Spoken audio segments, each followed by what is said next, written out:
Feels like the first time. Feels like the very first time. Hello, and welcome to a new and exciting episode of Matt and Todd Go to the Movies. The podcast where Matt and Todd go see a movie in our local Regal Cinema Theater, and then we talk about it, share our thoughts and our feelings. And this time we actually did see a new movie, and we're actually in the Xterra after the movie with masks on. I am Todd Domer. And I'm Matt Malloy. And yes, finally we go see a movie at a theater, a first run movie, not at a drive-in. And we're attempting mask on recording. We have a backup plan if this doesn't work. But we'll see how this episode turns out. If we're hearable, if we're audible, then this will probably be how we do it for a while anyway. Yes. So, yes, we're back at the theater. I thought that precautions were taken that were pretty good. Everyone that I saw was wearing masks, except for in the theater when people were eating, they took down their masks, including us. Yes. But you had to be spaced out in the theater. You couldn't sit next to anyone who wasn't in your group. Yeah, we were not able to sit next to each other because we did not purchase tickets in the same purchase. That's true. So we left a chair between us, and that worked out okay. So, all precautions discussed. Let's get into it. We saw a movie. It was called Tenet. Mm-hmm. And this movie is, has, what's his name? What's his name are you going for? The protagonist. I think it's Isaiah David Washington. Isaiah David Washington. That Yes. sounds right. Son of Denzel Washington. Son of Denzel. Right. Yes. And you might think when we say son of Denzel that it's like a young kid. It's not. No. Denzel's Full-grown man. Denzel's an old man at this point. Yeah. So Tenet, what is this movie about? Well, there's also more people in it, too. There are more people. Robert Pattinson's in it. Kenneth Branagh. And the guy who I'm going to say is fake. Oh, dang it. Who's the guy who played Bane in the Batman movie? Hardy. Tom Hardy? Tom Hardy. Tom yes. Hardy. Fake Tom Hardy's in this movie. Okay. Because I think probably Christopher Nolan wanted to get Tom Hardy because he uses him a lot. But maybe he couldn't. So he got someone who just looks and sounds exactly like him. Tom Hardy. Yeah, fake Tom Hardy's in this movie. Some people say I look like Tom Hardy. You look like Tom Hardy? Yes. Interesting. Okay. I'm not going to be one of those people, but... Yeah. Well, that's fine. I don't necessarily agree myself, but someone has said it to me before. So, also, who's the old British guy? Oh, Michael Caine, Michael Caine is in this briefly. Yes. So, what's the movie about? This will be an interesting description. Let's see. The movie is about time travel, so it's hard to really describe it in a linear fashion. But I'm going to go pretty broad strokes here and say the protagonist, he doesn't have a name in this, by the way. In the credits, his name is Protagonist. Yeah. Isaiah David Washington is, he's in like the CIA, I guess, or some organization like the CIA. He finds out about this time travel inversion of time where things can go backwards and forwards and interesting. And that sort of develops itself throughout the movie, the idea of time travel and how it works. He meets up with, he's given a mission, and the mission is he's got to figure some stuff out, really, about what's going on in the world. So his mission is really, hey, we know there's time travel, now figure out about it and stop any bad things happening. Yeah, but we aren't going to tell you what broad, they are. Honestly. Yes. So the main players are there's like this Russian guy who has a lot of power, and he has Kenneth Branagh. Yes, he has the ability to time travel. His wife, who's estranged from him, and ends up being involved in helping out the protagonist. There's Robert Pattinson's character, who's like a sidekick, buddy, Yes. guy. And basically, it works like a normal spy movie, and like in how people try and figure things out in spy movies. They talk to the arms dealer, they talk to the what's your source, and they trace it all back. And it culminates with this final mission, which is heavily involving time travel, and basically they've got to get this secret piece of technology, and if they don't, the world will end. Yeah. And that's, I think, going to be my description of it. Yes. I think that's as much as we can do without giving spoilers away. Yes. So. Yes. It's a good one. Good job. Thanks. Not an easy one. No.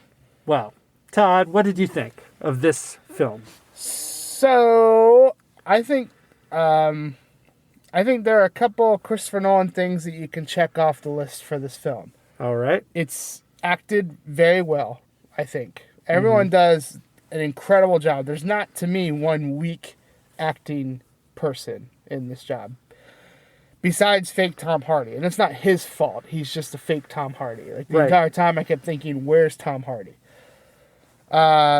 It's incredibly shot well. It's beautiful looking. I mean, like, there are, of course, IMAX scenes, which we didn't get the full effect because we didn't see it in IMAX, but I never do, so...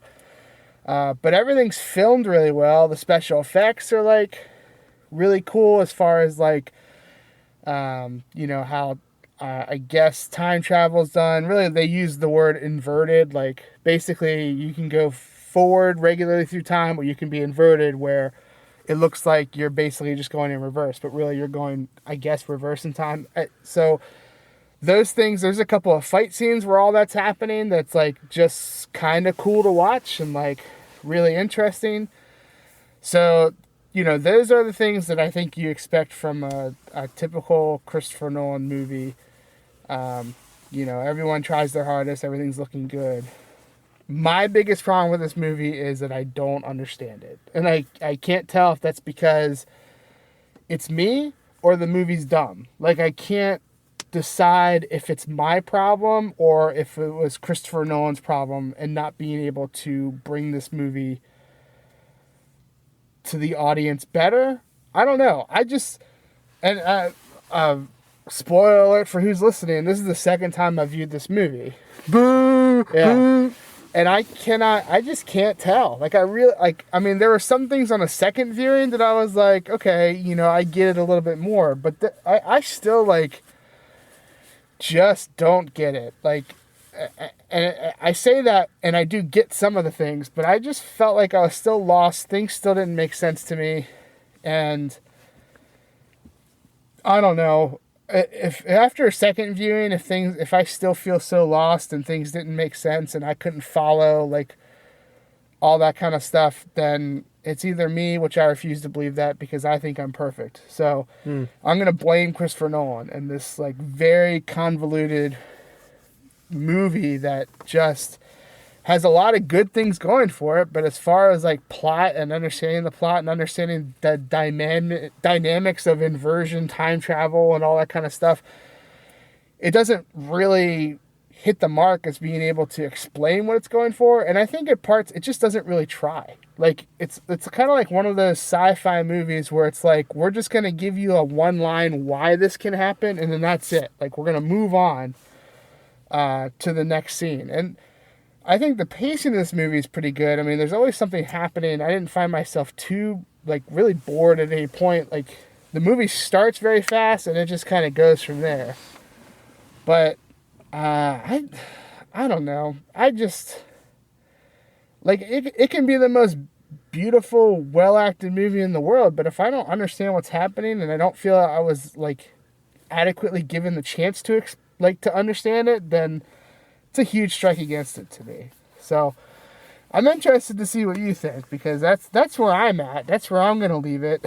I'll always have a sad spot in my heart for fake Tom Hardy, and like that it wasn't Tom Hardy. So 2 big strikes against it. Plot that I don't understand, and fake Tom Hardy.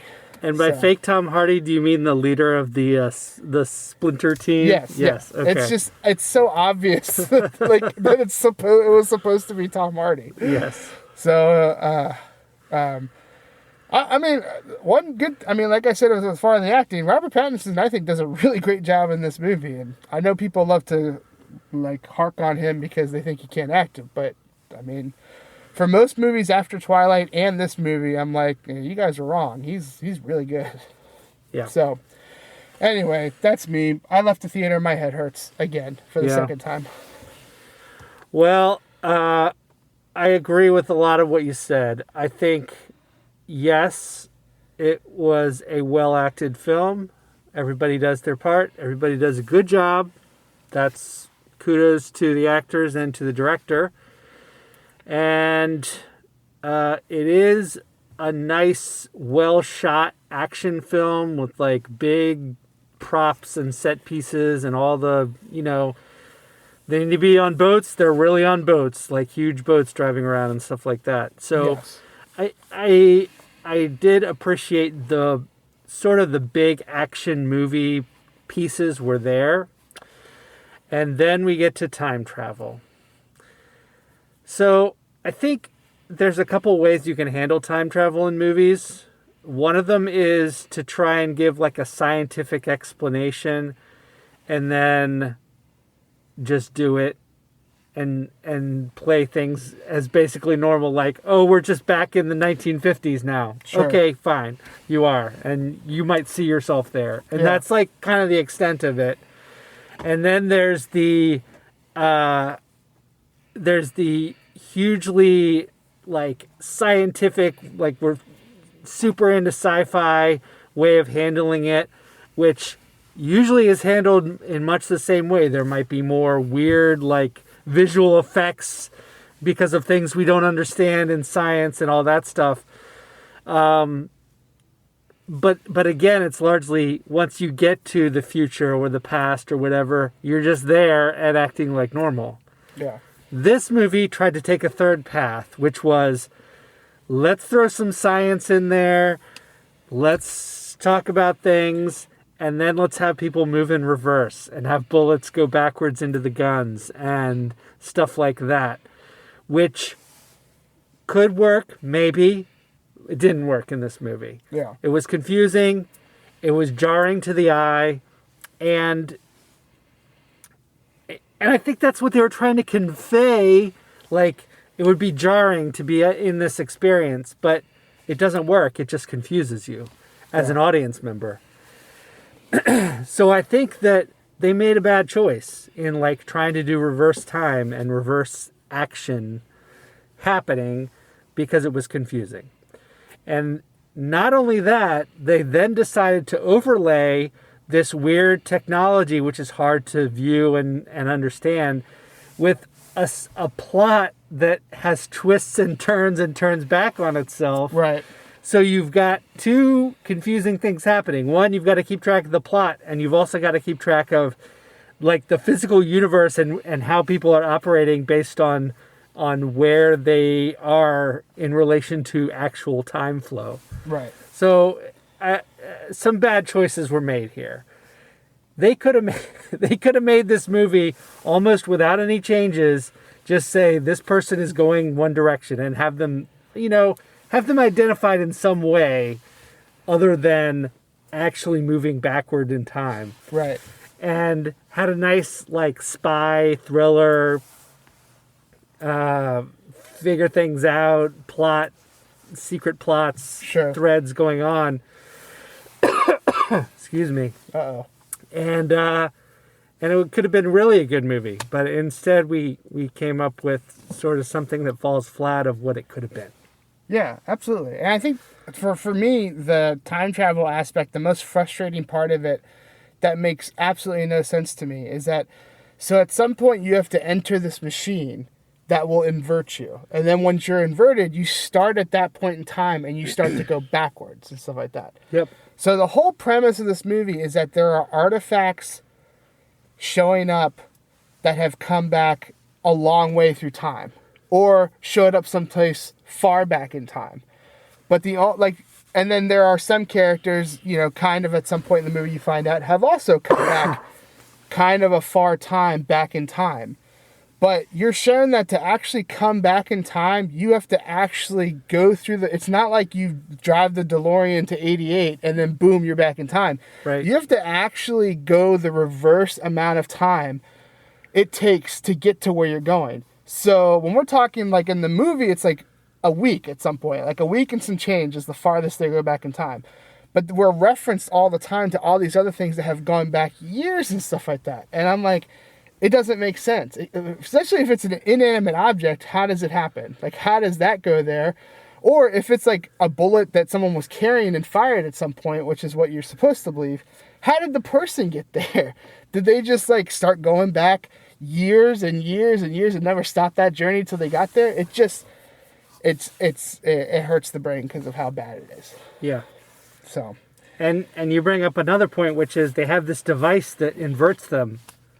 But the device, the inversion device is not back hundreds of years or whatever. Right. And also, like, they give no explanation into the inversion device. It is literally you walk into a compartment with a revolving door. And when the door goes around, you're now inverted. Yep. And they don't ever go further into explaining what that is. It's just like, yeah, you get one offhanded line of, we think it's like a different type of radiation. And then that's it. Like, it's like, it's just so smart in some areas and it's so lazy in other areas. And I think that's what causes the big confusion. Yep. Is that some areas they tried really hard to think it out. And then some areas they're like, I don't know. Let's just throw in a line because who cares? Whew. That got me heated a little bit. Yeah. How mad I was at that. All right. So, how many inverted bullets would you give this movie from 0 to 5? Which an inverted bullet is a bullet that goes the other way through time. So, that's right.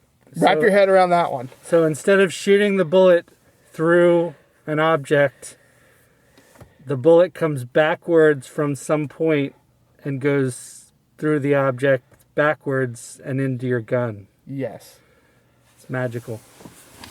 Well, anyway, so inverted bullets, 0 to 5. I'm going to give this 2.3 inverted bullets. Okay. This was, without the good parts that we mentioned at the beginning, the acting and the nice cinematography. Right. It's a pretty bad movie. Yeah. I think those things elevate it. Sure. But not even, for me, not even to like an average movie. It's still like somewhat below average. Yeah. Even though it has those good factors. Because of the time travel gaffes, it's just, it doesn't hold it for me. So sure. I think I'm at like a 2.6. I think the acting and some of the action scenes, not even the weird action scenes, there's a couple of really good action scenes that are like done that have nothing to do with time travel, and they're all very executed very well. Like, and it all looks like, it almost makes you sad because you're like, man, I wish the whole movie was like this because everything is so good and tight, looking really good, and everyone's doing a good job. But anyway, so I'll put it like a slight notch above an average movie. Leaving angry is always like always brings down a rating. So, but yeah, I think that's where I'm gonna lay on that one. 2.6. All right.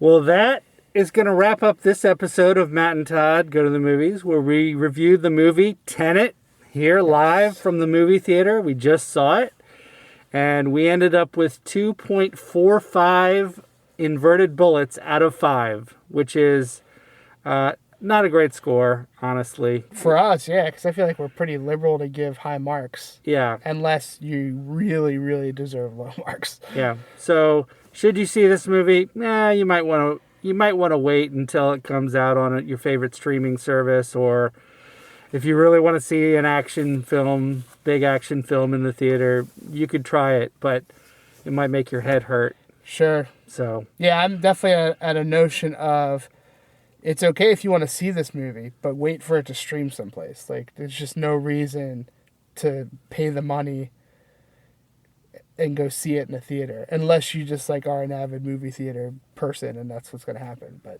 right. Ooh. So yeah. It reminded me. Did you ever see Interstellar?